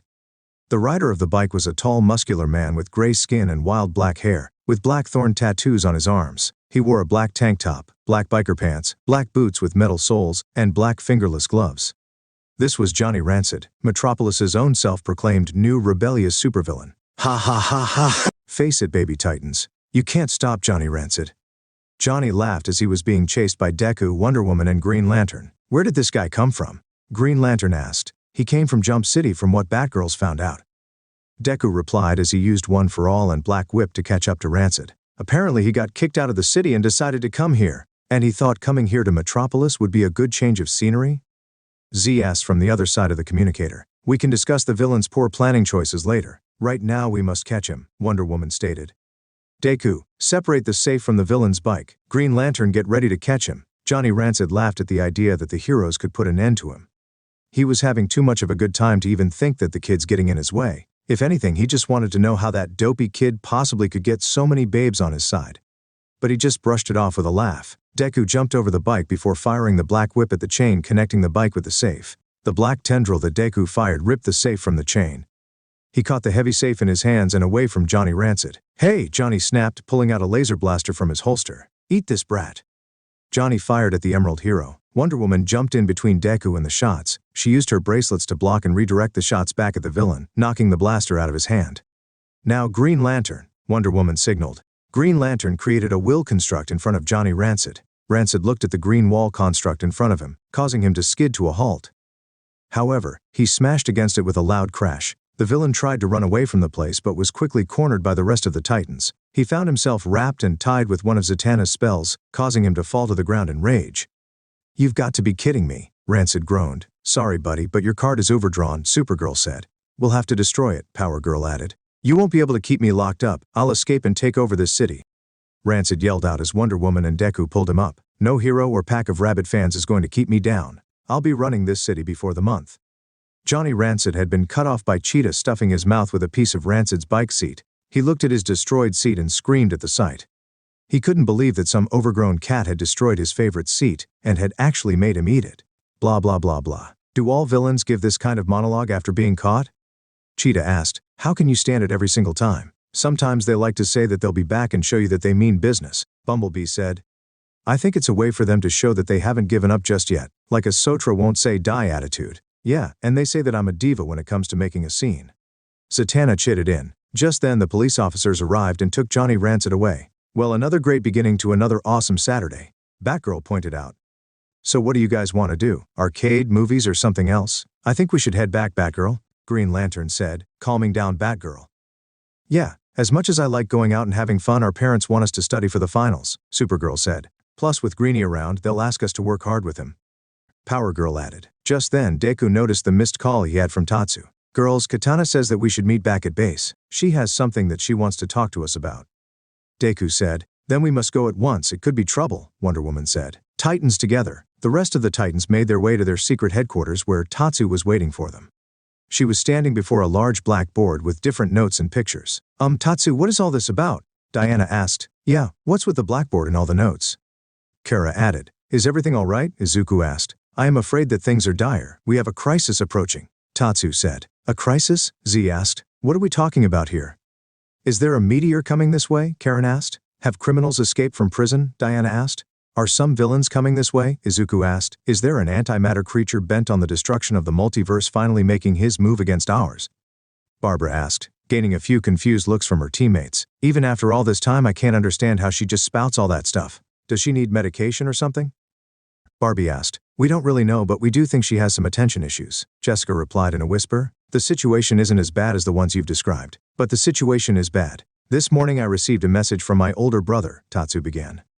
You have a brother? Barbara asked, cutting Tatsu off. Oh my gosh, is he a superhero too? I smell a team-up coming up. What's his power? I mean, quirk. Is he a samurai like you and does he have a powerful weapon like you? Is it another sword? Before Barbara could talk Tatsu's ear off, Izuku pulled her back. He didn't want to stop Barbara's questions as he had his own, but he also didn't want Tatsu to get bombarded with questions. He had to keep the peace with the girls, and it was either pull back Barbara, or have Tatsu turn her into a ghost. Sorry Tatsu, please explain, Izuku said. Before Babs goes on a third rant, Galatea added. On the side, Diana whispered to Barbie and the other girls. What exactly is this thing called a brother? Diana asked in a whisper. Diana, a brother is either an older or younger sibling that just so happens to be male. Barbie replied. You do know where babies come from, right? Of course I know, Diana replied. As I was saying, later today my friend and brother figure, Mirio Togata, will be coming here for a special assignment from my uncle. He has contacted me to check up on me and see if I can help him with the assignment. Tatsu explained. "Oh, that's so adorable," Z commented. "Yeah, for a second there I thought this would be a very stressful weekend," Jessica added. "What do you think this is? Someone's fanfiction?" Barbie asked. "Anyway, I was hoping that you could help me with this meeting. Because I want him to approve of my relationship and my friends," Tatsu blurted out. "And there it is," Jessica pointed out. "Of course we will help you," Tatsu Izuku said. "You don't need to worry about a thing. I'm sure we can help your friend, your brother. Don't forget, darling, we also need to make a good impression when it comes to you having a loving relationship with his little sister and several women," Z pointed out. "I don't see that point of conversation going all that smoothly, beloved," Barbie agreed. Tatsu and Izuku blushed. As much as the two Japanese students hated to admit it, the girls were right about that point being awkward. They knew that not everyone would approve of their younger sibling being with a man who already had several other women. They would probably have to figure out a gentle way to explain that bit of information. One way that didn't end up with the elder sibling beating up the boyfriend. Tatsu coughed, clearing her throat. "We will take this one step at a time," Tatsu said. "Now we must behave ourselves in a manner that is most dignified and worthy for a group of heroes such as we are. But above all else, we cannot mention that Izuku has been having premarital sex with any of us." "Yeah, I don't think my dad would ever want to know about that," Barbara muttered. "Good thing he doesn't know. Very well, we shall help Tatsu with her mission," Diana said. "We shall meet this Mirio Togata and aid him in his mission while also keeping the relationship we all share with Izuku as a platonic friendship." The rest of the Titans agreed, as it was the least they could do. As such, they suited up with their costumes once more and went off to meet the man that was like a brother to Tatsu. They all wanted to leave off with a good impression, not only because this hero was an inspiration to their friend but because his approval meant a lot to Tatsu. Which meant that they had to pull out all the stops. The Titans had arrived at the spot that they were meant to meet with the young Japanese hero. They were now at the accorded place, the Long Island Market Square. Given that they were meant to meet their new ally in a public place, the Titans were dressed in their normal civilian outfits. "Are you sure that Mirio said that he'd meet you here?" Kara asked. "Yeah, I don't see the guy anywhere," Galatea added. "He did say that this would be the place. I just hope that he doesn't plan on pulling a prank or something," Tatsu said, looking at her watch to see if they were too early or late. "What does he even look like anyway?" Barbie asked. "Because there's a lot of people here, and we could be here all day." "A description would help us find him easier," Izuku added. "Does he usually wear a certain type of clothes, or does he have a favorite shirt?" "He often wears t-shirts, jean pants and normal sneakers. He is very muscular, really tall, short blonde hair and has clear blue eyes," Tatsu described. "That may be almost half of the men around here, Tatsu," Zatanna pointed out. "Yeah, he'd have to have some pretty easy-to-spot superpower to compete with his team," Barbara said. Counting Tatsu and Barbie, we've got a warrior, 2 alien heroes, a sorceress, an intergalactic space cop, a specialist scientist, a detective, a wild card, a swordswoman, and a fierce wild woman." "Wait, why am I the wild woman?" Barbie snapped. "I've seen you eat burritos like a wild animal. I have better manners than you." Barbara just shrugged off Barbie's commentary.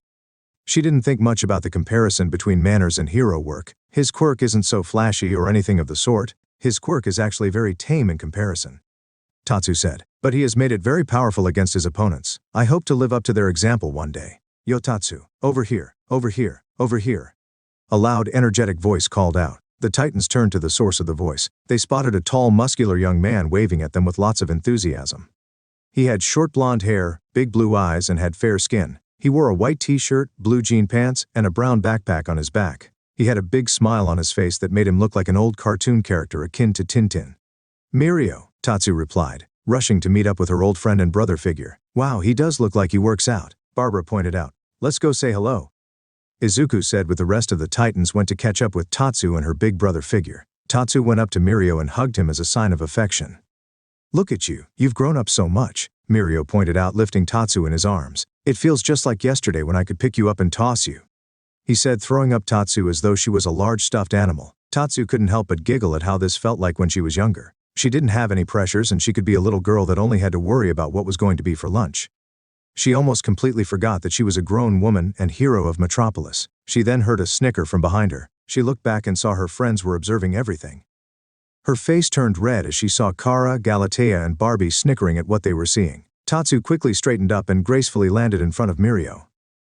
Yes, I welcome you to Metropolis, Mirio," Tatsu said, clearing her throat. "I would like to introduce my friends and companions. They are the Titans. This is Diana Prince, Kara and Galatea Danvers, Z Zatara, Jessica Cruz, Karen Breacher, Barbara Gordon, Barbara Ann Minerva, and this here is Izuku Midoriya." Hello fellow hero, Diana said. Sup, Kara said. How's it hanging, Galatea added. A pleasure to meet you. How do you do? Z bowed in a courtly gesture. Mucho gusto, Jessica added. Hello, Karen said, waving her hand. Nice to meet you, Barbara said. Charmed to meet you, Barbie said. Nice to meet you, Mirio-san. Izuku bowed. Mirio extended a hand to the Titans in a show of good faith. He shook hands with the young heroes, showing the strength he had. As the young heroes shook hands with the foreign hero, they saw that his hands and arms were covered with scars. Izuku could tell that all these scars were made from all the years of training. Whatever training he had gone through to master his quirk and become a hero under Sir Night-Eye must have been intense. Izuku had to wonder how this guy made it through with such a strict teacher. From what he had heard from both Tatsu and All Might had told him, Night-Eye was a very strict man with a great admiration for All Might, and a distaste for his decision to make him the heir of One for All. It's a pleasure to meet you all, Mirio said, letting go of Izuku's hand. I gotta say, when Tatsu told me that she had joined a team of heroes, I was afraid that you'd all be a bit extreme, but you all look like good kids. This did raise a few questions in the minds of the Titans. What do you mean by extreme? Izuku asked. Well, since she is always so high-strung, I thought that any friend she made would be all forms of intense. Mirio admitted. You know, like constantly brooding and skulking on rooftops in the rain. This is the part where you say that you are all about the serious hero work and that you are centered in the mission. And then I reply with, man, the future sure is screwed. At that moment the rest of the Titans shared only one thought, what the hell? Their minds were swarming like beehives, looking for a picture of what Mirio was talking about. But the only image that came to their minds was the Titans as an edgy and more brutal team that had skulls painted on their costumes. What? Tatsu asked. Do you believe that I am the kind of person that would just hang out with criminals or something? Could you please stop making jokes like that? Mirio only laughed at Tatsu's reaction. He loved teasing his little sister. The Titans were unsure of what they were looking at. It seemed like they were in the middle of a routine that could only be seen in an old comedy. They saw how Tatsu appeared as the straight woman, while Mirio was the laid-back member of the cast. They had only seen Tatsu act in such a manner with them up until that point. This was a new scene for them, but it was one that made them feel happy. So you guys want to help me, right? Mirio asked. Those words snapped the Titans out of their thoughts. Yes, tell us what you need. Izuku replied with a determined look. Mirio only replied with a determined smile. The team and their new friend had moved their conversation to a more private rooftop. They were all suited up in their costumes and gathered at the top of the Daily Planet building. Are you sure that your cousin won't mind that we're gathering up on the roof of where he works? Deku asked Supergirl and Power Girl. Oh yeah, he won't mind at all. Supergirl shrugged. He's probably with Lois and Jimmy looking up a story or something. Power Girl added. We'll have the rooftop all to ourselves. Besides, this is a very good place to show the best of the city, darling. Zatanna added. Now all we need is for Mirio to arrive and tell us the plan, Wonder Woman said. What is taking him so long to get his costume on anyway? Cheetah asked. It took us like 5 minutes to get ready. Don't tell me that he is one of those overcomplicated costumed heroes. If you knew the side effects of his quirk, you would give him all the time he needs. Katana pointed out. Plus his costume needed to be ready for anything. Still, what is taking him so long? Supergirl asked. Maybe I like to make a grand entrance. The Titans heard Mirio's voice but they couldn't see him. They looked around wondering if he was invisible or had a cloaking power. I really hope that his power isn't being invisible and walking around naked. Green Lantern pointed out. That would raise so many questions, Bumblebee muttered. Nah, don't worry. I'm right next to you, Mirio called out, causing the Titans to turn around. They spotted Mirio's face sticking out of the wall. What's up? Mirio asked all casually, sticking out his hand. The Titans, save for Tatsu, jumped in shock from seeing their new friend and ally coming out from the wall. Yeah, I get that a lot, Mirio replied, stepping out of the wall. Mirio was now suited up in a fully heroic costume. He had a long white shirt that clung to his upper body with yellow shoulders with green lines giving it the look of shoulder pads, a long red cape that reached under his knees, yellow lines outlining his chest with the number 1,000,000 right in the middle.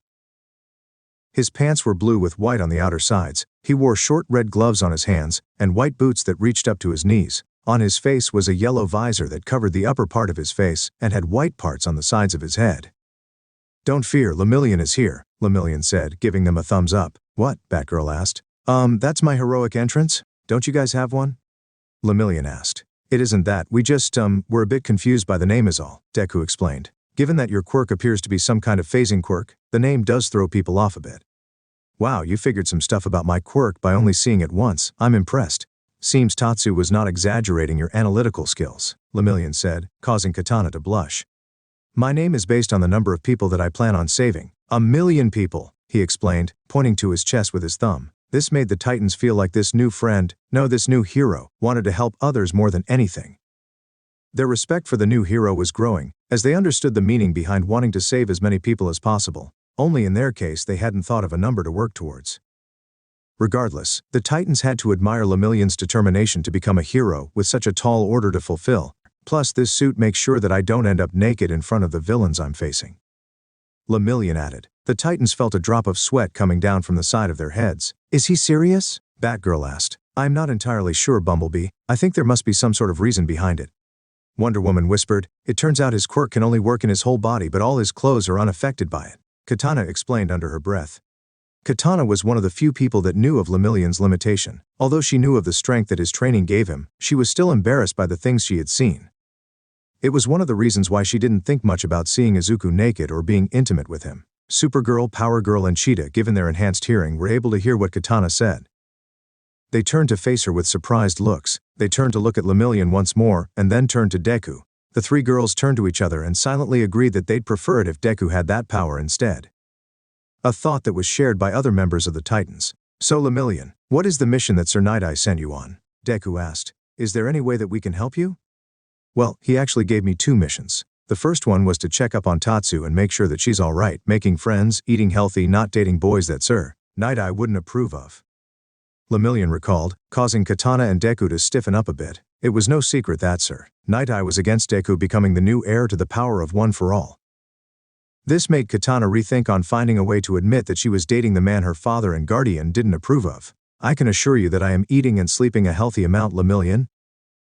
Katana replied with a giggle behind her words. And any boy I date will be very worthy and more than adequate enough to date me, she added in a whisper.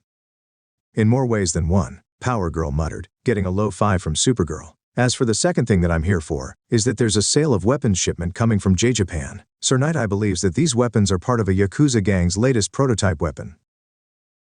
Lemillion explained. According to the intel that we found, there should be a big large ship coming into the port in 2 days. These weapons are very dangerous for any quirk user. There have been a few cases in which these bullets have been used and those that were shot by these bullets lost their quirks altogether. This information made Deku tense up. A weapon that could erase quirks completely? That was a terrifying thought in the mind of the heir of One for All. He had heard of a hero that could temporarily erase someone's quirk with just looking at them, but this was different. Deku's mind started going through different ideas on how these bullets could work and where they came from. He began to sweat, thinking of what would happen if those weapons fell into the hands of someone like Lex Luthor or the supervillain girls. He then felt Wonder Woman's hand placed on his shoulder. He turned to face her and saw her giving him a reassuring smile. Then we must stop this transaction at once, Wonder Woman stated. These weapons must not reach those that want to use them for evil. Sounds like a plan to me, Lemillion replied in agreement. Deku looked at his friends and lovers. He could feel their strength emanating from them. He couldn't allow himself to tremble at the idea of a weapon that could take away power. He needed to stand tall and become strong enough to protect all those he cared about. He looked up with determination. If we want to stop this purchase, then we need to find where the shipment will most likely make port, Deku said. That'll be easy? Batgirl said, pulling out her laptop. All we gotta do is get a manifest of every ship that is coming to Metropolis from Japan or other Asian ports in the Pacific Ocean that have at some point stopped by Japan. Sometimes gangsters and cheating businessmen piggyback their merchandise on ships from different origin ports to make it seem like they are using normal routes. Lemillion only turned to the rest of the Titans with a small smile on his face. Could one of you translate that? Lemillion asked. The Titans again felt a drop of sweat fall from the side of their heads. She meant that she can help us find the port and the ship we're looking for. If anyone can find it, Batgirl can, Deku explained. This way we can narrow it down instead of looking at every ship that comes into the port. Oh, why didn't she just say so? Lemillion asked. Batgirl had done her homework. After 15 minutes of researching and going over different shipment schedules that were going to come into port, there were only 4 coming from Asia, and out of those 4, 3 had made Berthe in Japan before coming to Metropolis, but only one of them was employed by a subsidiary of LexCorp. This gave the heroes a good idea of where they had to go to look for their shipment. The Titans and Lemillion arrived at the port just as the ship arrived at the place at the accorded time. They were hiding in the shadows, waiting for the shipment to arrive at the port. They spotted the large shipping vessel coming closer before docking. Wow, I got to say you guys work very well together, Lemillion pointed out. Batgirl is surprisingly good at finding the information we were looking for. Yes, Batgirl may talk and act like a very hyperactive person, but she is very focused when she wants to, Katana admitted. You guys do know that I can hear you? Batgirl remarked from the other side of the communicator. Don't worry, Batgirl, Deku said to Batgirl. Katana was just being nice. The team had split up into 3 different teams to cover any and all ways to escape. Wonder Woman, Supergirl, and Cheetah were the team covering the west side. Power Girl, Zatanna, Green Lantern, and Batgirl were the second team, covering the south side. And finally it was Deku, Katana, Bumblebee, and Lemillion were covering the east side. If anyone came in, one of the 3 teams would find it out. I still feel like they will drop by from the air, Supergirl said. Not all of us can fly, plus there is a chance that we could be spotted.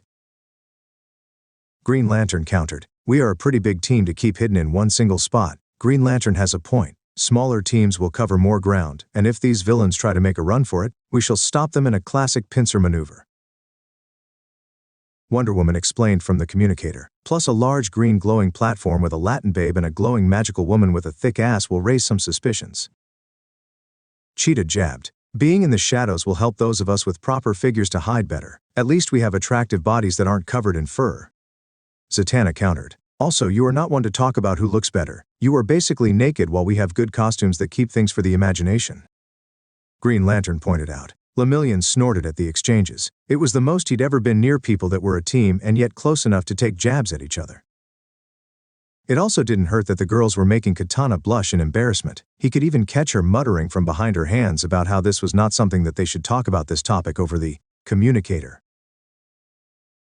I got to say you have some good friends, Katana, Lemillion commented. I just wish that they didn't fight like this so constantly, Katana muttered. But they do it out of a good place.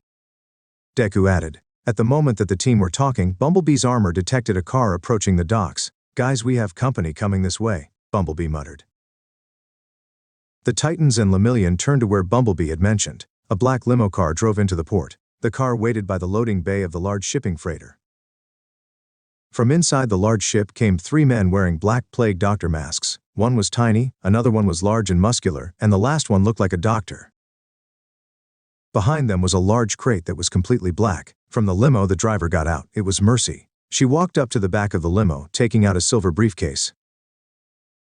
Back with the Titans, they were observing everything that was going on before them. Who is that lady? Lemillion asked. That's Mercy, chauffeur and right-hand woman of Lex Luthor. If she's here, there is a good chance that Luthor is our buyer. Deku explained. Why would some young billionaire want weapons from a Yakuza group? Katana asked. The man has a whole department to develop weapons for him. Why buy from others when he can build his own? We should ask him once we get enough proof, Lemillion pointed up. Batgirl, Bumblebee? Deku asked through the communicator. We've got them all in hidden cameras with different angles. Bumblebee replied. Yeah, she could be a model with all these pictures. She definitely has the hips to do so, Batgirl pointed out. Babs, we love your quirkiness and all, but stop checking out the bad guys. Supergirl said from her side. Girls and gentlemen, focus. We can't waste time on nonsense or unimportant stuff, Katana said, trying to keep cool and collected in front of her brother. Says the girl who can't tell that she's in a relationship, Power Girl muttered, accidentally over the comm. What? Lemillion asked. Katana couldn't believe what had just happened. Katana's face turned beet red faster than a red light turned on. She didn't want to say a word. She knew that she should have said something to Lemillion before, but she couldn't. She wanted to make Deku look like the perfect man for her. She wanted to show Lemillion just how thoughtful, amazing, and loving Izuku could be. She just needed the right time and setup to show that he was the real deal. And a stakeout was not the best time for her to have her brother find out that she was in a relationship. Katana, what's she talking about? Lemillion asked. Oh, look, there's something happening, Katana said, pointing to the exchange. The heroes looked down back to the exchange. Mercy held out the briefcase while the doctor walked up to examine it. She opened the case, flashing him with stacks of $100 bills. She rolled her eyes as the man with a doctor's coat and plague mask. She snapped the case closed, almost taking the doctor's hand. You know the deal. You take your money back to your boss when and if my boss is satisfied with the product you promised, Mercy explained. Very well. Open the case. The doctor ordered, snapping his fingers. The large muscular Yakuza member opened the crate. Mercy looked into the crate and saw 10 specialized rifles and pistols on one side, and on the other were 20 special bullets. Is this it? My employer was expecting there to be more, Mercy said. This is only good for 10 shots. My dear, with these bullets all your employer's superpowered problems will be a thing of the past. The doctor said, smiling behind his mask. No hero or wannabe vigilante will be able to stand a chance against these babies. If I had $1 for every crackpot that told me that, I would have 2 or 3 briefcases.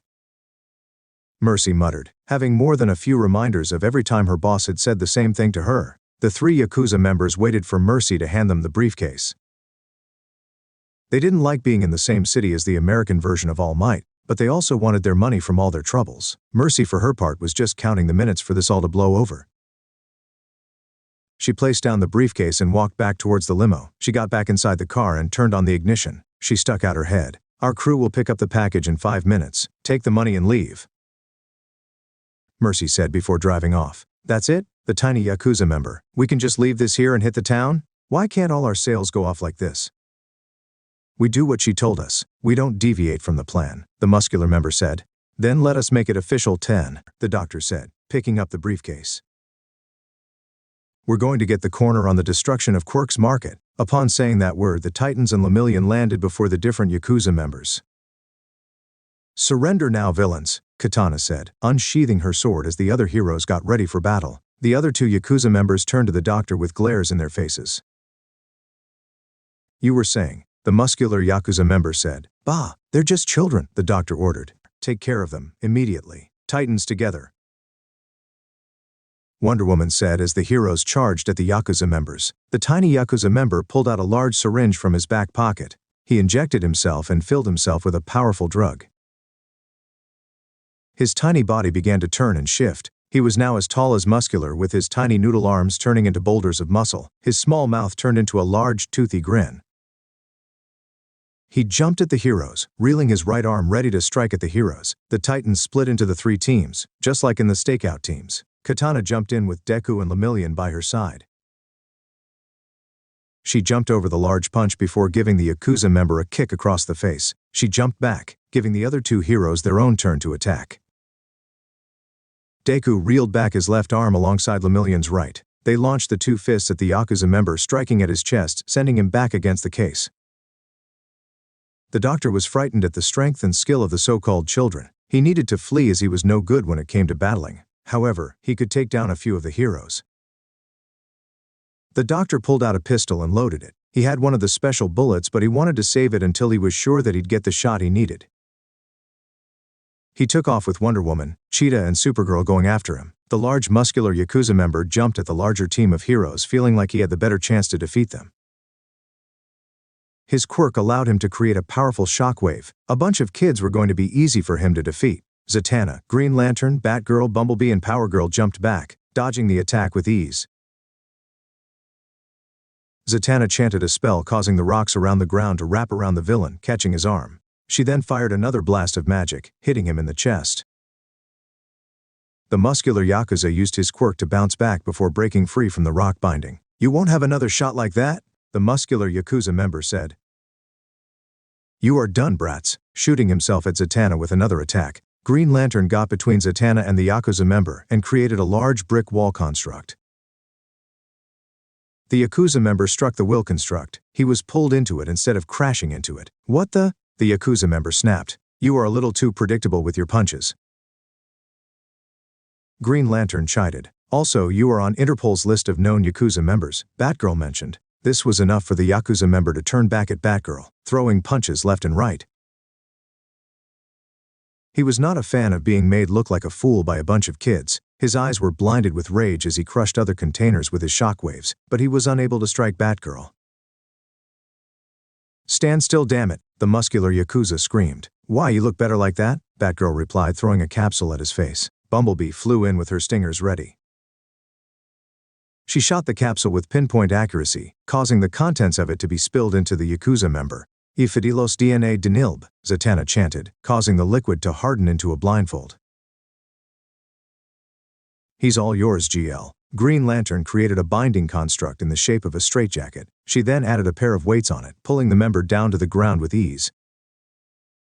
"One down, 2 to go," Green Lantern said as the Yakuza member grunted in rage. Meanwhile, the Yakuza doctor ran for his life with a pistol ready to fire. Just then, Cheetah cut him off, running with a wild snarl. He made a sharp turn to his right, going down a different path. He heard the snarls coming after him, causing fear to crawl up his spine like a swarm of ants. He looked back, firing 4 bullets at Cheetah, though none of them struck her. "Get away from me," the doctor called back. "We can't do that, villain," Wonder Woman called out, blocking the path once more with her shield in hand. "You will not get away with that kind of dirty money." The doctor fired at the Amazon, only for her to block all 5 shots with her shield with ease. He rushed back down the same alley only to see Cheetah leaning against one of the crates. "You really thought that was smart?" Cheetah asked. Wonder Woman threw her lasso and caught the doctor's legs. She pulled him back, causing him to fall face first. "You girls seriously not gonna let me have anything left to do?" Supergirl asked, hovering down between Wonder Woman and the doctor.